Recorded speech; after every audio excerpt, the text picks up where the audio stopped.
Welcome back, Oilers fans, to another episode of Game Over. It's just me tonight. No Dennis. I've got the call. Dennis, it's a Saturday night. I'm sure both Dennis and Avery enjoyed the game, and now they're enjoying their night. I'm here. Happy to be here. It was an awesome game.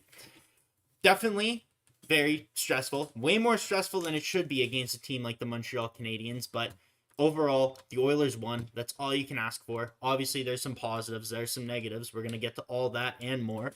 But first, before we get into all that, because since it's just me tonight, it's going to be a very heavily interactive show. It's going to be me and the chat. I want to hear from you guys. I want to know what you thought about the game. Normally, our chat's popping. Tonight, it looks like only MGD's here tonight. So yeah, if you guys want to say what's up in the chat, I'll get to all your points throughout the broadcast. I want to know what you thought about the Joel Edmondson hit on Hyman. I want to know what you thought about the reffing. I want to know what you thought about the Oilers 5-on-5 play. I want to know what you thought about the play of Stuart Skinner. And yeah, we're going to get into all that.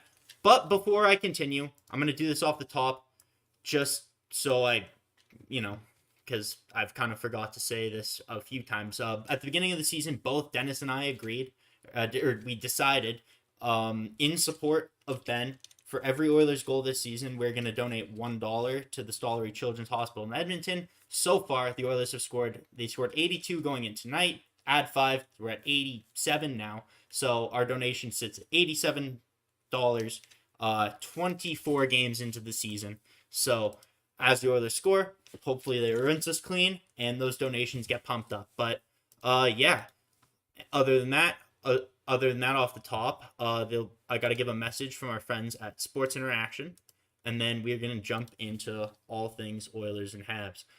Think you know what way it's going to go? Make your bet with Sports Interaction. Whether it's the World Cup, hockey, football, basketball, Sports Interaction has you covered. Bet pregame, live in play, or on one of our many prop bets. Sports Interaction makes it easy to deposit, play, and cash out. Join now and see all that sports betting has to offer. Want to bet? Head to sportsinteraction.com/SDPN. That's sportsinteraction.com/SDPN. That 19 plus. Please play responsibly. All right, guys. So yeah, not much going on in the chat. I think the rest are too tired to call a penalty in the third. Yeah, MDG. I thought pretty much after the Oilers got their third 5-on-3 in the second period, I would have been shocked. A player would have had to pull a gun on an Edmonton Oiler for there have been to another penalty. There was no chance the Oilers were going to get another penalty after. They definitely benefited from some calls. I can't really think of anything atrocious. As far as the reffing goes, to be honest, if I was a Habs fan, I would probably be a little irritated. I know I saw some McDiver floating around tonight, blah, blah, blah, this, that. Honestly, the way the NHL treats Connor McDavid, I don't believe he dove, but, I do see him through orange and blue colored glasses. But for as far as those penalties go, at least on the second one where that Doc took on him, Doc got into him, and yeah, McDavid did probably go down a bit easy. But the way the NHL treats Connor McDavid, I want to say, up until like 2 games ago, I haven't checked in a little bit, but Connor McDavid's like 65th in penalties drawn in the NHL among, I want to say, skaters. He should be number 1 year in and year out. Connor McDavid is the fastest and by far one of the most skilled players to ever play the game. If he is not drawing, he could easily draw 5 penalties a game. So to see him come in tonight, and he also took 2 penalties, right? It kind of is what it is. I don't think he dove either, but I think Doc's skates, I think his skates and Doc's skates got tangled. Yeah, totally. That's one of those things where McDavid's going so fast and it looks like it's going to result in a scoring chance. So there he falls, and that could have gone 50-50. We've seen it a million times. Exactly. McDavid also took 2 penalties. We've seen it a million times where McDavid falls in that situation. Nothing happens. The entire Rogers plays, freaks out. Oh, why aren't you calling that? Boo, ref, you suck, whatever. But at the end of the day, he fell. They called it. It could go either way. But that I don't think was the issue tonight. And then the penalty like Suzuki took to put when he was on the penalty kill to put the Habs back onto another man for the 3rd time. Like, some of those penalties, there's nothing you could really do about them. Like, he got the puck in his hand and he threw it like he was going curling. I don't know what Nick Suzuki expected to happen. Obviously, the refs are going to call it. They go down a man, and thank God for the Oilers' power play. Tonight, the Oilers, they ended up scoring, I think Nurse's goal was 5-on-5, and McDavid's second goal was 5-on-5. But if I'm not mistaken, the other 3 goals would have been on the power play. Nuge, McDavid, and Nuge, Draisaitl, and McDavid's first. Yeah, those were all power play goals. So, yeah, MGD, rough night for Ceci. Yeah. Cody Ceci, I don't know when this started. I want to say it's continued on for a decent amount of time now, but Cody Ceci has been struggling with Nurse immensely. Darnell Nurse, I was thinking about this game. Last game, I said his play we haven't seen peak Darnell. We haven't seen Darnell in at least in his two-way game what we can do. But his offensive game, at least driving the play 5-on-5, to be honest, not thinking about his defense whatsoever, has been, better than I think we've ever seen it. He scored another goal tonight. He's getting chances constantly. He's actually making it on a lot of his chances. He's making the other team pay. But as far as Cody Ceci goes, let's see. He was on the ice for 14 shots against and only 8 shots for. Now, here's the big problem with that. Because he's paired with Darnell Nurse, Jay Woodcroft has this 5-man unit, the Dave Tippett 5-man unit going on right now. You're stapling Cody Ceci to Darnell Nurse, and then you're stapling that pairing to your super line. Now, when you do that, and you go Hyman, Draisaitl, McDavid on your top line, and you have these guys, and Ceci's struggling so much, you're tying an anvil to your biggest offensive force. So you have lines 2 through 3 pretty much cannot score. Nugent-Hopkins, Puljujarvi have some chances that come close. I think they had 1 goal last game, but for the most part, these lines, like, just to be blunt, suck. You have your super line, but every time they go out, you're tying an anvil them. You're weakening your play every single time they go out. That's on coaching. And I noticed lately, Jay Woodcroft is slowly starting to get questioned more and more and more. Some of these decisions he's making, there's downright no excuse for him. Like, you should have the eyes to be able to see that Evan Bouchard, I know tonight he wasn't as good as he's been in the last 6 games, but there wasn't any, I don't think Evan Bouchard played horrible by any means. I think he wasn't really noticeable. There was a point on one of the Oilers' power plays where Bouchard was at the point. It's something I've said a lot about him. You can tell McDavid's passing him a one-timer, and they want him to load up for that shot. And for whatever reason, Evan Bouchard has become so selective. I don't know if he's heard that shin pad assassin narrative that's been pushed around on Twitter and by the Edmonton media. But, yeah. And if you're going to load up, and MTGD in the chat says today, if you're going to load up like that, it'd be nice to see Nurse and Bouch. Yeah, totally agree. Evan Bouchard is someone who, say what you want about his defense, it's been good, but obviously he's always going to have his critics. Say what you want about his defense, he will put McDavid and Draisaitl in the best position to score. Because tonight, I know I looked at the chances. It says on Natural Stat Trick that 5-on-5, the Oilers and the Habs both had 8 high danger scoring chances. I don't know if I believe that. To me, at least to me, like, let's see the shots for it. Yeah, 5-on-5. The Oilers only have 15 shots to the Canadiens 26. It felt like the Canadiens carried a huge portion of the play 5-on-5 tonight. Great sign for them as a young and upcoming team. And I know they were a team that were, at the beginning of the year at least, were planning on being in the Connor Bedard sweepstakes. At the Edmonton Oilers, who were planning on being Stanley Cup contenders coming into the game with it out of a playoff spot. They were not in a playoff spot at the start of tonight's game against a team with a similar record who, in the first period, it seemed like they were taking them a bit lightly, and they got off to like this no defense. I was shocked that there was only that 1 goal in the first. Like, it seemed like this was going to be like a barn burner. It wasn't a shootout. It was a barn burner. There were a lot of goals, not a lot of shots. It's a really weird process for the Oilers right now. I'm not really sure what they're doing, but their 5-on-5 shots and chances have just dried up. They aren't creating near as much as you would like them to be. Now, I don't know if that's because of injuries. I don't know if that's because of line combinations. I don't know if that's because of ice time distribution. Like, do you remember last season when Dave Tippett was fired? Derek Ryan was one of the first players who were interviewed. And Derek Ryan came out and said, under Woodcroft, I can't remember the exact quote, but it was something of the sort where he said, under Woodcroft, he's playing a lot more, he's getting the touches, and he feels a lot better as a player. Like, he essentially said that Dave Tippett didn't allow for any of the bottom six to get in the game. Now, if we look at the ice time from tonight, like, Tyler Benson played 6 minutes and 23 seconds. That's... did he? No. Hold on 1 second. Sorry. Tyler Benson played 6 minutes and 23 seconds. I mixed it up. I saw Leon played 6 minutes on the power play. Okay. No, yeah. That is horrible ice time distribution. Like, Tyler Benson, that line with Dylan Holloway only played 7 minutes, and Brad Malone 9 minutes. That is not good. You cannot play. How much did McDavid play? You cannot play. Okay, McDavid played 22-43, Nuge 21. Now, a lot of that is on the power play. Puljujarvi played almost 17. That's nice to see. But again, to go look at the Benson Holloway third line, or fourth line, whatever you want to call it, both bottom lines, doesn't really matter.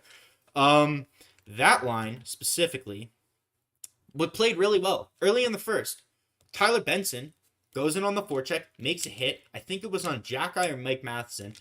Causes a turnover, and Holloway and Malone and Benson were actually were one of the only lines that 5-on-5 sustained pressure in that first period. The other lines did not look good.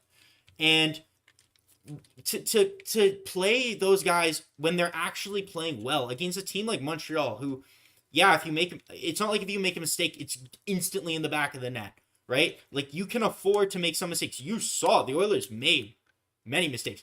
In the first period, Bouchard got walked, Nurse got walked, Suzuki walked Nurse, Dak walked Bouchard. Yeah, and you can make these plays. I don't know why Jay Woodcroft is playing these games like it's make or break in the playoffs, and you're running McDavid into the ground. And again, I understand there are injuries, but you have, at some point, you have to just play your guys. You got to know what you have in these guys, because if you're going to make changes, and I see Jacob in the chat. The top line featured less noticeably. Yeah, I'm getting McDry fatigue now, and I'll get into that in a bit. And the bottom two lines weren't really great. Totally, I disagree with you on the Benson Malone Holloway one. I thought for what they were given, only being on the ice for 7 minutes of the game, they played fine. Sorry about that. But yeah, no, they played fine. But Nuge line 5 played more 5-on-5. Yeah, no, Nuge totally played good 5-on-5. I thought Nuge had a particularly strong game tonight. I thought, you know who had a strong game tonight? Jesse Puljujarvi, again, I don't think he got on the score sheet. Let me just double check to make sure. Jesse didn't get on the score sheet, but Jesse, especially with Arbor Jack-Eye, who, let me just say, played a phenomenal game for Montreal. He was everywhere. He was dishing out hits. He destroyed Janmark behind the net in the third period. Him and Puljujarvi were getting into physical battles. Now, Jesse Puljujarvi is actually the only Oiler this season with a fighting major. I was almost sure he was going to double up on that tonight. I was shocked he actually didn't drop the gloves with Arbor Jack-Eye. I thought that was something that was going to happen. I kind of want to see it. I liked Mad Jesse. I think Jesse actually plays a little better when he's mad, and he was so physical tonight. I see everyone in the chat is talking about Wise Kyle 0800 asked a good question earlier about the Edmondson ejection. Yeah, totally. So let's get into that. I'm kind of jumping around all over the place. I apologize. It's definitely a different experience without a co-host. I'm pretty much just in my own head. There's no one to hold us on that path or no one to stay clear and research. So it's a lot of just me talking and filling the air. But I love it. I'm happy to be here with you guys. And yeah, let's get into the Edmondson hit on Hyman. So the Oilers were already on the power play, if I'm not mistaken. Hyman goes into the corner, and he's kind of down. He's kind of bent over. And Edmondson is a really big guy, and Hyman is an absolute dog. So, when you first see it, you don't really think much of it. But and even on the replay, I didn't think much of it. When I first saw it originally, I thought Hyman got high sticked, similar to what the broadcast thought. And on the replay, you see Hyman bent down trying to get leverage and get the puck and win the board battle with Edmondson. And Edmondson just cross-checks Hyman's head right into the boards. It looked horrible. Now, I think we can all agree, I don't think Edmondson's his intention was to cross-check Hyman's head into the boards. I was shocked at first Hyman stayed in the game. Just concussion spotters alone, you would think that Zach Hyman would have been pulled from that game. The guy had a gash on his forehead. He was slammed through the boards. It was not pretty. But yeah, and then to stay on the bench was impressive. But overall in that, I think at the time, 5, I think, was the right call. It was ill-timed. It was a stupid play. I think the fact that Zach Hyman stayed in the game and the fact that the Oilers won will negate any further discipline. I don't think there'll be a suspension. First, when I saw it, I was a little hot. I was, oh man, that has to be a suspension. That was a dirty, disgusting, horrible hit. And it was very bad and not something you want to see in hockey. Absolutely. I don't think any further discipline will come from it. Because if Hyman leaves the game and he's out, completely different story. But yeah, I think they got it right, and because thank God the Oilers are good on the power play. There's PK came through when it had to, but the power play tonight was awesome. I don't think I've ever seen 3 5-on-3s in a game. In that second period, the Oilers come out. They got a 4-goal outburst in that second period. 3 of them are on the power play. On that 5-on-3, I was getting a little angry at first because they had the first 5-on-3. I don't think they scored on that. Then the second 5-on-3, I was like, oh my God, this is a gift from the gods. You're getting gifted a second 5-on-3. You gotta make them play. You gotta make them play. Hey. And Oilers were looking so hard. They were telegraphing that one-timer to Draisaitl, that McDavid to Draisaitl crosses passes. They were just trying to get Leon to open up for the one-timer. Oh my God. And I was getting so frustrated because the Habs were doing such a good job of blocking it and shutting that down because it was obvious it was the only place the Oilers were going to shoot from. Finally, Tyson Barrie takes a shot from the point. They kind of opens up the lane a little bit because they know, oh, Barry's actually a shooting threat. They're not only looking for one shot, so they pull the guys apart. McDavid, Draisaitl, cross crease, one-timer, back of the net. Leon does not miss those once. I think he missed one in the first period. That's all he's missing. Yeah, Leon, that just goes without saying. And then you come back, you get your another 5-on-3. McDavid scores from Barrie and Hyman.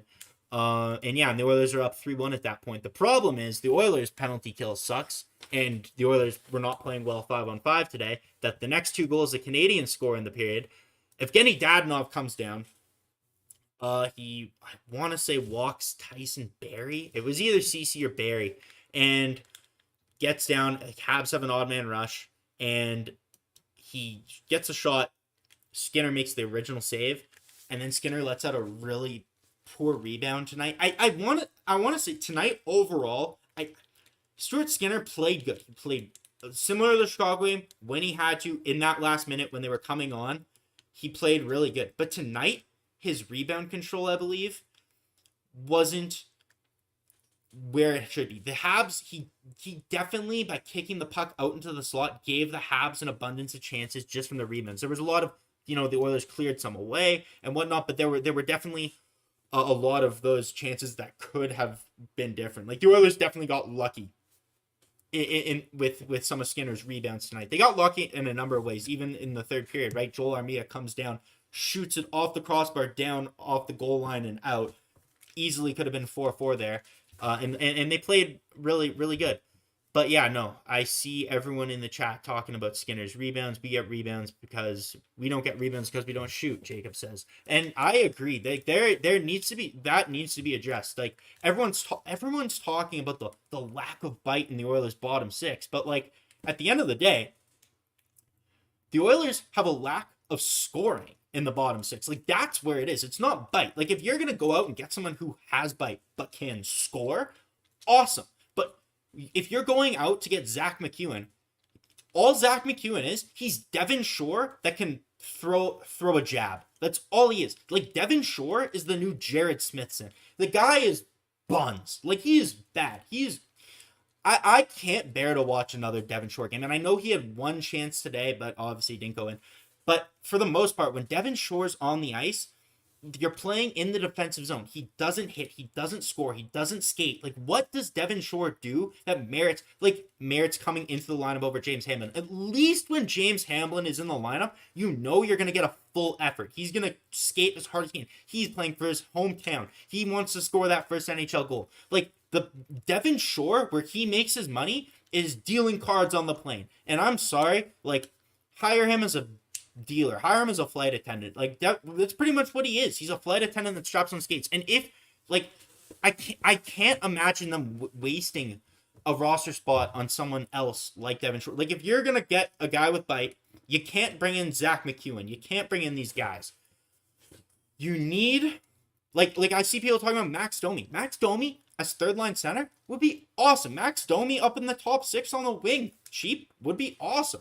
I think that is the type of guy you need. We got to stop talking about, like, that Ryan Reeves discourse that happened. That was ridiculous. Like, why? What would that have done? There's blatant flaws on this team. I think we all believe they need a defenseman at some point. I don't know if management necessarily believes that they need a defenseman, but yeah, the forward group, I would say, even when healthy, you got McLeod, Fogle, Yamamoto, and Kane back, you still got to add, whether it is a Jonathan Taves or a Max Domi, I would add at least 2 players to that bottom six. You want at least 3 lines. Like, to me, when I was talking about McDrive fatigue, early in the first, you saw it. They were playing McDavid and Draisaitl really well at the beginning. Like, I know I gave credit to Arbor's G-Koch. I can't even pronounce the guy's name. Arbor Jackai. Caden Gooley on Montreal was awesome tonight. He was fantastic. I want to know does anyone know what year Caden Gooley got drafted? Was it 2019? Was he in the Broberg draft? Because if that's the case, boy, did he make Philip Broberg look stupid. Like, again, no complaints really. Philip Broberg definitely got into some battles where he lost in the corners. Like, Montreal's got some big wingers, and they took advantage of Philip Broberg. But yeah, Caden Gooley, one of the best defensive plays I've ever seen on Connor McDavid came in that first period, when McDavid does that whole shimmy, skate super fast, and then he, like, brings the puck on his forehand around the defenseman, walks right around him. Gooley played it so well. He didn't pull an Alex Edler or a Mark Giordano or even Jack Johnson from the other night where, McDavid's getting by me, I gotta stick out my knee or go cross-check him in the head or do whatever he can. No, he out-muscled and stayed with McDavid and didn't let him, but played it super clean, and one of the best defensive plays I've seen for such a young guy. 2020. Okay, so he's younger than Broberg. So that's not good. That's not good, considering. But, Broberg has not been bad. I'm just kind of poking fun at him. But for the most part, overall, yeah, no, Caden Gooley impressed me a lot. Nick Suzuki scored a decent goal. Would I have liked Skinner to save that? Probably. Again, just as far as the goaltending goes, and I know, guys, I'm bouncing around all over. I'm kind of follow your chat and do all this other, do everything else. But, yeah, Caden Gooley played awesome. The Habs, Nick Suzuki, Cole Caulfield wasn't really noticeable. One guy who I didn't notice at all, and I know he got an assist on Jackie's 5-on-3 goal, Yuri Slafkovsky? Oh my god. Like, I've watched my fair share of first overall picks. To me, an 18-year-old Nail Yakupov was significantly more impactful in the game. Now, you could say that the Oilers had a way worse roster than the Habs do now, and that's why Yakupov was elevated just in such a prominent role, and that's why he plays more than Slafkovsky, and I think he was way more noticeable than Slafkovsky. But, man, what? I full disclosure, I don't think I've ever watched, I think I might have seen him play twice. I watched the season opener against the Leafs, but, man, he just doesn't have it. Like, he is big. like, I don't even know what to think. Like, he kind of reminds me of Jesse Pugliarvi in a lot of ways. But yeah, no, it's definitely an interesting thing. Let's see what else we want to put here. Oh yeah, one thing that's been killing the Oilers on the penalty kill. Everyone talks about it. Those weak side faceoffs. Derek Ryan used to be Draisaitl who came on the ice. I think Derek Ryan was capable of winning them. So the Oilers, that's what Derek Ryan, one of his main jobs was. Derek Ryan is on the penalty kill to win the faceoffs. He was a great fourth line center once upon a time for Calgary and Carolina, and he was pretty good for the Oilers. This year, he is washed. One of the things that kills the Oilers now, like, and it went up towards the end of the game, but they only won 40% of the faceoffs. What was Derek Ryan on the draw tonight? Let's see this here. What is his faceoff percentage? 33%. And those were killed. Like, that's where the Jack-Eye goal came from. It was from a lost draw by the Oilers on the penalty kill, and that's one of the reasons why the penalty kill sucked. The other reason is because Mike Smith somehow had one of the best 4-on-5 save percentages in the NHL. They do not have that this year in the goalies. Now, we can't blame them for that because you can't really expect them to have that.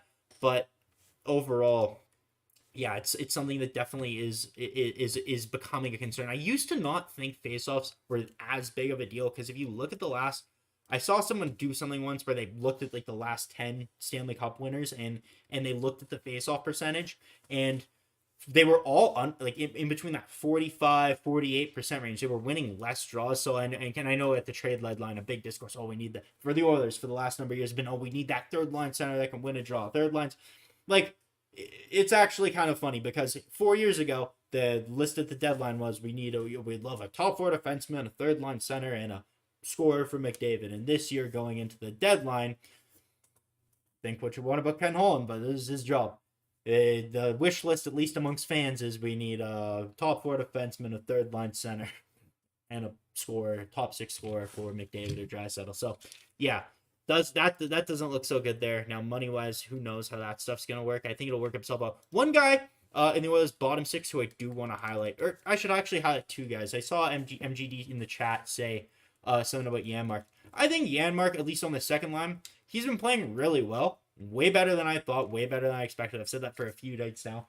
And he has these random bursts of speed where he can actually create a chance. He doesn't look like a fast guy, and I'd say 70% of the time when he's playing, he doesn't look necessarily like a fast skater, but it just comes out of nowhere. And the Oilers had an insane number of odd man rushes tonight. Like, Hyman blew 3. He actually had the breakaway 30 seconds into the game. Hyman has been consistently one of the most unlucky skaters in the NHL. I want to say going in tonight, he was under 5 goals. He's been expected, I think he had 9 goals, 10 goals. He's expected to have like 15 goals. Like, he has been so unlucky. Like yesterday, 2 goals called back, off the post, off the other post, out.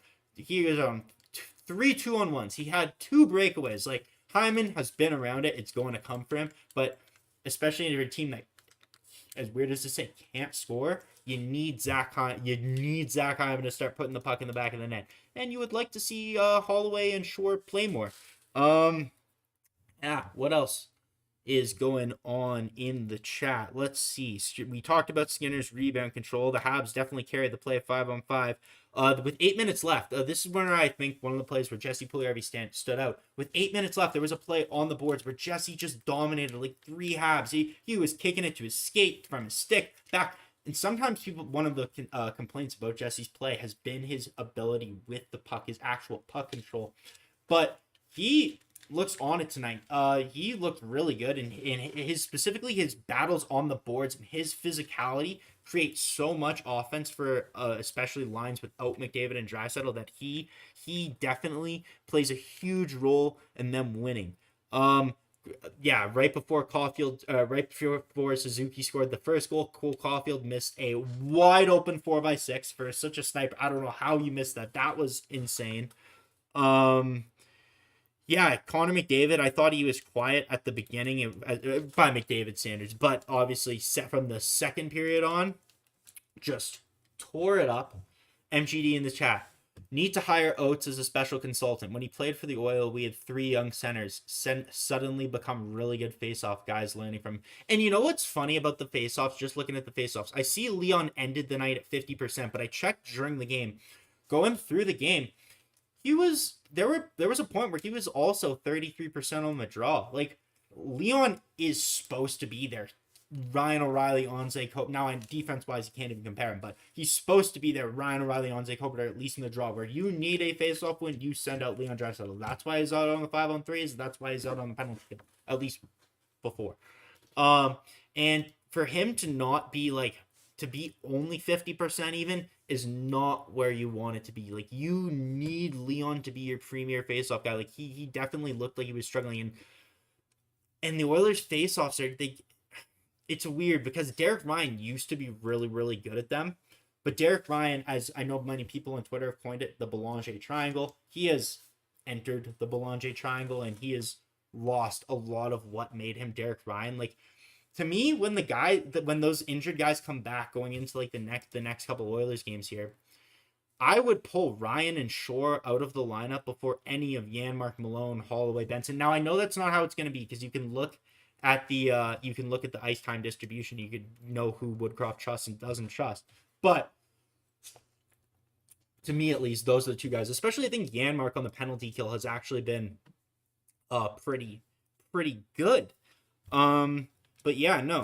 And 3 5-on-3s in one game. The Edmondson thing. Yeah, man.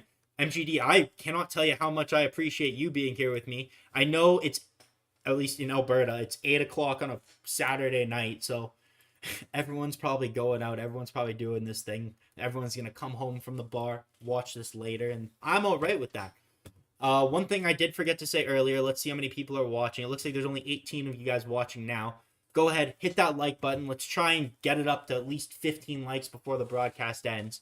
Really appreciate that. It's just, like I said, it's just me here tonight, so I'm learning. It's an interactive show. You guys mean just as much as I do. Without you guys, I would not even be able to do this show, because I rely on you pretty heavily for this, for content-wise. But yeah, no, I appreciate you guys spending at least some of your Saturday night with me, because it was an awesome game. It was super fun. Definitely it definitely shouldn't have been as close as it was. It's a little, like, I don't want to start talking about negatives, because I think overall this game is something where an experienced team like the Oilers, they can come into this game and not necessarily be the better team, but they capitalized on the Habs' mistakes when they had to. They take the W. Like, we saw it for so many years in a row, where other teams have came into Edmonton, they gave up mistakes, they played like crap, but somehow, some way, the Oilers still managed to lose the game, right? We've kind of seen that flippening, right, where the Oilers are the team that is coming in lazy, and I think that has something to do with the slow starts, honestly. And it's very interesting, because the Montreal, I think that's partially why Montreal has such a good record, because so many people expected Montreal to be so bad that a lot of teams come in kind of sleeping on Montreal. You're like, oh yeah, Suzuki, Caulfield, whatever, right? So it's like, oh yeah, Hall, Eberle, whatever. We're going to go in, we're going to dominate, these guys suck. And obviously, that's not what happens. They come in and they are very competitive. They're very hard on the forecheck. They play their systems pretty well. I know they make a ton of mistakes defensively, but Jake Allen can be a really good goalie. And yeah, for the most part, the Oilers, that's what I think happened tonight. And I think that's why a number of teams this year have been caught kind of sleeping by the Montreal Canadiens, because you don't expect them to put up the fight that they do. But that's all kind of a moot point, because the Oilers, again, they did win tonight by a score of 5-3. McDavid shined when he had to. Draisaitl, he was awesome. Who else played good? Nuge. Let's check out the points here. I didn't really look. Yeah, McDavid had 1, 2, 3 points tonight. I really wanted an empty net McDavid hat trick. I wanted him to catch Robertson for the NHL goal lead here. But overall, fun night. Wise Kyle, not enough 5-on-5 time to really evaluate all 4 lines. The people on special teams would lack energy 5-on-5 with those, and with 5-5 energy didn't play. Yeah, I not enough. I don't necessarily understand what you're saying here. It's nice. Yeah, MGD. It's really nice after the Minnesota game to come into a game like this where you take the W, and a game that you should win, because again, we looked at it before. If we look at the Oilers schedule in December, they are playing a ton of teams that they need to win. And the Oilers, they came in tonight game against a team that they absolutely needed to beat, because they weren't we said this before, they weren't in a playoff spot coming into the game. They needed to beat the Montreal Canadiens. It looked shaky at times. Did they play their best game 5-on-5? Absolutely not. But they capitalized on the Habs' mistakes. They made them pay for it, and they took the W. Anyways, we've kind of broken down all of it here. Poor shots, horrible effort. I think if the chat was popping, I would absolutely stay for longer and just run through everything. And again, I cannot appreciate all you guys enough. Wise Kyle, MGD, J Money, Jacob, for stopping by and hanging out with me on this Saturday night. But for the most part, the Oilers win by a score of 5-3. Next game is against, oh my gosh, I don't even know who the next game is against. It is, I want to say today is Saturday. It is on the Monday, and the Oilers are playing, and their schedule has been really tough. Next game is against the Capitals, Monday, December 5th, and I want to say the Capitals are still injured. Then you got the Coyotes on Wednesday. So, yeah, it's gonna be interesting. I would expect Stuart Skinner to get all the starts for the time being, and it's gonna be fun. I want to say Dennis and I will be back on Monday. I could be wrong, but that's what I believe. But anyways, yeah. Have a good night, guys. I can sit here and ramble forever. I appreciate you all being here, and I will see you, hopefully, on Monday. Have a great rest of your Saturday night. Stay safe, and I will see you later.